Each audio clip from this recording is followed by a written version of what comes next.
సాంకేతిక కారణాలతో రుణమాఫీ కాని వారికి తప్పకుండా రుణమాఫీ చేస్తామని హామీ ఇచ్చారు మంత్రి శ్రీధర్ బాబు. మహిళలకు వడ్డీ లేని రుణాలు మొదట ప్రవేశపెట్టింది కాంగ్రెస్ ప్రభుత్వమేనని అన్నారు. మహిళలను కోటీశ్వరులను చేయడమే లక్ష్యంగా ప్రభుత్వం సంకల్పించి పనిచేస్తుందని తెలిపారు. పెద్దపల్లి జిల్లా మంథని ప్రభుత్వ ఆసుపత్రిలో డయాలసిస్ కేంద్రాన్ని ప్రారంభించి సుమారు 14 కోట్ల రూపాయలతో సీసీ రోడ్లు, డ్రైనేజీల నిర్మాణానికి మంత్రి శ్రీధర్ బాబు శంకుస్థాపన చేశారు. మన దగ్గర ఒక్కసారి యూజ్ చేసి పేషెంట్స్ ని డిస్కార్డ్ చేసేస్తాం. So that quality of life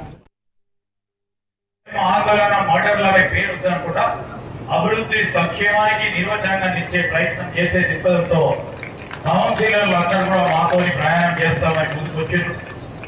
ఆ రోజు వారు కోరిన విధంగా అక్కడ ఉన్న మా కాంగ్రెస్ పార్టీ మిత్రులు కోరిన విధంగా వారికి కావాల్సిన రోడ్లు, వారికి కావాల్సిన డ్రైన్లు ఇచ్చే ప్రయత్నంతో పాటు రాబోయే కాలంలో మొన్ననే అటువైపు ఉన్న మా పార్లమెంట్ సభ్యుడికి సంబంధించి ఆ ప్రాంతం చెన్నూరు వైపు ప్రాంతానికి ఒక బ్రిడ్జిని ఏర్పాటు చేస్తున్నాం. అతి త్వరలో దాన్ని శంకుస్థాపన చేస్తాం. గోదావరి పైన దాని తదుపరి ఒక రింగ్ రోడ్డుని సంకల్పన చేస్తా ఉన్నాం, ప్రణాళిక సిద్ధం చేస్తా ఉన్నాం.